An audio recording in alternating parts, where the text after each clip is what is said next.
aggravée par le fait que les médias surenchérissent sur cette question. Quand il y a un événement, quand il y a un acte de délinquance, de petite délinquance, qui ne concerne, et les musulmans sont concernés par 0,0 quelque chose %, la même chose que l'ensemble de nos concitoyens en termes de statistiques, c'est on pointe ça du doigt, on met un prisme, on met la lumière sur cet événement. D'accord. Alors, Baréa Zakari, sur la démarche, on dit, voilà, il y a un modèle réunionnais, il pourrait être pris comme exemple dans l'Hexagone, mais en même temps, il y a beaucoup de différences historiques, géographiques, de composantes. Qu'est-ce qui pose problème en France en lien avec cette religion aujourd'hui, selon vous? Ce qui pose problème, c'est que la France, il y a quelque chose de particulier. D'abord, il y a la question de la laïcité. La question de la laïcité, moi je pense que donc on ne devrait même pas se poser la question de l'appartenance religieuse. Là. On ne devrait pas se poser, c'est la matrice qui surplombe nos identités plurielles. Et on devrait être heureux dans cette maison commune. Donc il y a cette question, il y a par moments, on a le sentiment que certains gestes, certains faits percutent la notion de laïcité. Donc il faut remettre les choses au clair. La France est un pays laïque, et parce qu'elle a cette spécificité laïque, ce n'est pas pareil que dans les autres pays d'Europe. Et il y a le fait que nous sommes en permanence les otages d'une période électorale. Ça, c'est un élément, que ce soit la droite ou la gauche. Là, donc les politiques ont une lourde responsabilité aussi. Alors, les politiques ont une responsabilité grave, ont une véritable responsabilité. Et là, on atteint des sommets. Avec le débat sur la burqa, on atteint des sommets. Et je pense que les politiques devraient être un peu plus raisonnables et arrêter d'utiliser l'immigration, l'insécurité, l'islam, la République, la laïcité en période préélectorale. Et c'est ça qui alimente, au-delà de septembre 2001, au-delà de la chute du mur de Berlin, qui a fait que, avant, les Occidentaux avaient un ennemi qui était clairement identifié, c'était le péril rouge. Après la chute du mur de Berlin, il fallait un ennemi de substitution. C'est devenu le péril vert. Et ça a été alimenté par les néoconservateurs américains. Je ne dis pas que du côté des musulmans, il n'y ait pas de problème. Il y en a. Mais c'est la conjonction de mouvements islamistes, de mouvements fanatiques et la conjonction des néoconservateurs américains a fait qu'il y a une espèce de face-à-face. Oui, ça c'est la lei géopolitique qui concerne les pays d'ailleurs dits musulmans, mais pour les concitoyens français... On n'est pas imperméable à la géopolitique. La preuve, c'est que ça a atteint même la Réunion, qui était vraiment le modèle du vivre ensemble. Ça l'atteint un peu, mais vous avez raison de l'observer et de faire attention et de dire il ne faut pas vivre sur nos lauriers, nous devons combattre ça. Nous, on combat l'obscurantisme, mais il appartient aussi aux musulmans de dire un certain nombre de choses. Je pense qu'ils ne se font pas suffisamment entendre. Et il y a en France une grande majorité des Français, des musulmans de confession musulmane, sont laïcs. Et cela ne s'exprime pas. C'est pour ça que le modèle... D'accord. Patrick Karam, vous voulez ajouter quelque chose? Mme Karid parlait tout à l'heure du débat sur la burqa ou le voile. Le voile intégral, oui. Permettez que je lise juste 3 secondes un texte et vous allez me dire, puisque vous êtes un homme extrêmement bien informé, vous allez me dire qui en est l'auteur, si vous voulez. Le chef de la femme, c'est l'homme. Si la femme ne porte pas le voile, qu'elle se fasse tondre. Et si l'homme n'a pas été créé pour la femme, mais la femme pour l'homme, voilà pourquoi la femme doit porter sur sa tête la marque de sa dépendance. D'après vous, qui a écrit ça? Non, mais je vous laisse... Première épître aux Corinthiens de Paul. Saint Paul. Nouveau Testament. C'est-à-dire que c'est la Bible récente qui s'impose et qui a créé les religions, fondé les religions chrétiennes. Donc, vous voyez bien, on peut toujours axer et trouver dans telle ou telle partie, de tel ou tel texte, telle ou telle phrase Bon, ce que je veux dire aujourd'hui, pour être très clair, le modèle réunionnais marche. La preuve, c'est qu'il y a une réussite sociale. Et il y a une réussite sociale qui a fait fi de toutes les difficultés. Moi, si les musulmans, les Gujarati qui étaient arrivés à La Réunion, étaient arrivés en disant « Mon Dieu, nous sommes discriminés, nous sommes musulmans, ils ne vont pas nous aimer ». Et s'étaient croisés les bras, ils étaient allés dormir. C'est sûr qu'ils ne seraient pas là où ils sont aujourd'hui. C'est sûr qu'on n'aurait pas eu ce modèle aujourd'hui. Mais non, c'est parce qu'ils ont affronté les difficultés, parce qu'ils se sont aussi ouverts aux autres, qu'ils en sont là où ils sont. Et d'ailleurs, ce processus va tellement loin que les mariages mixtes sont extrêmement importants maintenant. Déjà, dès leur arrivée, les mariages mixtes avaient commencé puisque les femmes n'étaient pas venues. Il fallait bien qu'ils se marient. Ils avaient décidé de faire souche à La Réunion. La preuve, c'est que très rapidement, ils ont demandé la construction de la mosquée. Ça veut dire quoi? Ils acceptaient les droits et les devoirs de tous les citoyens français et en même temps, ils gardaient leur identité. Mais c'est ça le modèle réunionnais. C'est-à-dire qu'il y a ce mélange entre l'acceptation de la République totale et là-dessus, sans aucun compromis, et puis cette question identitaire. Mais la question identitaire se pose aussi pour les Antillais. Nous avons notre identité, on accepte tout de la République et nous aimons la France.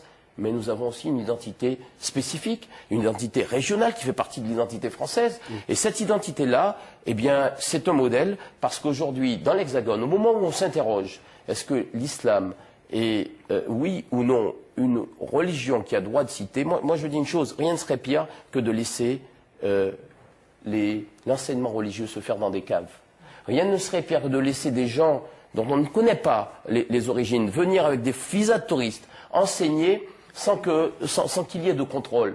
À La Réunion, tout est ouvert. Il n'y a pas de mosquée cachée. Il n'y a pas d'islam parallèle. Tout est ouvert. Et dernier point, regardez qui porte la burqa aujourd'hui. Beaucoup de convertis. Regardez qui font partie les plus extrémistes quand on parle d'islamisme. C'est souvent des néophytes, c'est-à-dire des gens qui ne connaissent pas réellement l'islam et qui s'approprient en fait des apparences de la religion. Absolument. Si vous voulez, pour résumer ma pensée, beaucoup de religiosité ramène à un État pacifié et à une vraie citoyenneté. Et en fait, une méconnaissance de l'islam, là, effectivement, peut vous conduire à un choc. Il vaut mieux enseigner l'islam, il vaut mieux enseigner le Coran à des jeunes plutôt que de laisser un enseignement parallèle se faire. Tout à fait, juste un autre élément, c'est que nos imams aujourd'hui, on a près d'une centaine d'imams qui sont réunionnais d'origine. Donc il n'y a pas ce problème d'immigration, d'intégration ou de faire appel d'asile. On a formé nos imams. Donc ce sont des imams qui s'expriment en français. De 1897 à aujourd'hui, c'est important. Et ça, c'est un modèle. À l'origine, à l'origine, il n'y en avait pas, donc on était... Est-ce qu'il y en a dans l'Hexagone qui viennent prendre des responsabilités dans les mosquées? On a une école de théologie à La Réunion, donc on commence à avoir des... Non, mais ce que je voulais dire, c'est comme il y a un problème, semble-t-il, hein, on y a consacré un certain nombre d'émissions de formation des imams, et dans l'Hexagone, une critique du fait qu'on fasse appel à des imams venus d'autres cultures ou d'autres points de vue. Est-ce qu'il y a des imams réunionnais qui sont présents dans l'Hexagone et qui peuvent il y en a peut-être 2 ou 3 qui sont actuellement qui habitent en métropole, mais c'est 2 ou 3, oui, donc c'est une infime minorité. Mais là où je veux dire que pour qu'un islam s'intègre véritablement dans ça, il y a plusieurs facteurs. Il y a la formation de ces imams. Il faut que ce soit des imams qui sont formés ils ont des formations bac ou d'enseignement supérieur avant d'aller faire des enseignements théologiques. Ensuite, il y a le problème de l'inhumation. Les premiers musulmans à La Réunion ont demandé à créer le cimetière dès 1911, 1900. Il y a eu le premier cimetière. Donc ça aussi, c'est un élément d'intégration dans le pays. Aujourd'hui, quand on voit les difficultés à obtenir soit des carrés, puisque la loi ne permet pas, mais au moins des carrés musulmans. Dans les cimetières, vous parlez dans les carrés musulmans dans les cimetières. C'est un élément fort pour que les gens disent, bon, on appartient à une nation, il faut qu'on soit inhumé dans le pays. Ça veut dire que c'est aussi un certain nombre de choses qu'il faut mettre en place pour que les personnes se sentent français. Mohamed Dagat.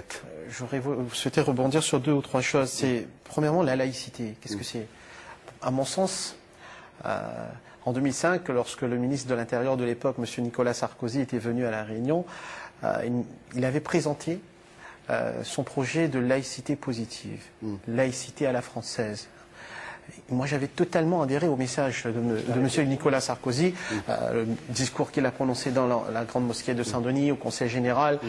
La laïcité, c'est une chance pour chaque Français de s'émanciper au travers des valeurs... Sans le vocable positif... Au travers, voilà. C'est ça. Au travers des valeurs de la France, la démocratie, pour lesquelles on s'est battu, mais aussi que chaque citoyen français, au travers de ses convictions religieuses, que ce soit un enrichissement pour lui, que cela soit un plus pour lui. Et ce qui s'est passé, c'est que quand nous parlons, mais pourquoi est-ce qu'on nous parle d'un islam de la Réunion, d'un islam de métropole? Ils sont tous des Français, on est dans la même République. Ouais. Mais ce qui s'est passé, lorsque les premiers musulmans ils arrivent ici dans les années 70, eh bien... Les années 70 60. Bien avant. Non, mais oui. lorsque... Je sais qu'il y avait même un département français qui était composé... Mais ce qui s'est passé, c'est quoi? Qu'à l'époque, et jusqu'à il y a pas si longtemps de cela, l'interlocuteur des différents responsables gouvernementaux, en ce qui concerne l'islam, ce n'était pas les musulmans, mais à chaque fois, on avait des relations avec des gouvernements extérieurs. Alors justement, alors là, vous abordez une question fondamentale. Si vous permettez... Non, mais c'est très important. Je termine. Oui. Et puis, il y a quelques années de cela, on a créé le CFCM. D'accord? Conseil français du culte musulman, représentatif des musulmans de France, et puis les CRCM. Non, il n'est pas représentatif des musulmans. C'est le culte. Je termine. C'est un problème. Ce qui se passe, c'est quoi? C'est qu'aujourd'hui, il faut dire les choses telles qu'elles en est. La majorité des musulmans, peut-être ignorent ce que c'est que le CFCM, le CRCM, parce que bon, la manière dont ça a été fait, ça va prendre du temps pour que ça se mette véritablement en place. Oui. Et c'est pour cela, essentiellement, qu'on a eu des difficultés à donner les structures voulues à cet islam de France, parce que avec qui on devait composer. Et Monsieur Abdullah Molan vient à l'instant de souligner qu'à La Réunion, nous avons des imams réunionnais, français, musulmans. Mais avec les structures que l'on a eues, 1897-2000, il nous a fallu un siècle en ayant des structures médersa, écoles, pour avoir des imams pour français. Former des imams, d'accord. Et si... moi j'en suis persuadé, et c'est quelque part la demande que je fais, si la France métropolitaine a la chance d'avoir aujourd'hui les moyens pour mettre en place ces structures que nous avons à La Réunion, il ne faudra pas un siècle à la métropole pour prendre son départ. Et au lieu de stigmatiser les musulmans pour leur tenue vestimentaire, plutôt que d'essayer de comprendre qu'est-ce qu'il y a au travers, qu'est-ce que c'est que la spiritualité de l'islam, du musulman, eh bien... moi, ça me fait mal lorsque j'entends que Ibrahim a été arrêté pour vente de drogue, ou bien pour l'alcool, ou bien pour la délinquance. Ces jeunes des banlieues, ces jeunes musulmans, certaines fois, qui sombrent dans la délinquance, si on arrive dès le plus jeune âge, à leur donner, à leur expliquer les vraies valeurs de l'islam, eh bien, là aussi, nous pourrons, c'est pas forcément l'islam qui va les sortir de la délinquance, c'est l'enseignement religieux, ni le fait qu'ils soient musulmans qui les fait rentrer dans la délinquance. Il y a beaucoup d'autres aspects qui sont beaucoup plus complexes. Alors, juste un élément important qui concerne un aspect que vous avez abordé en début d'émission, c'est la transposition. Vous dites que vous veniez d'Inde, vous avez transposé votre culture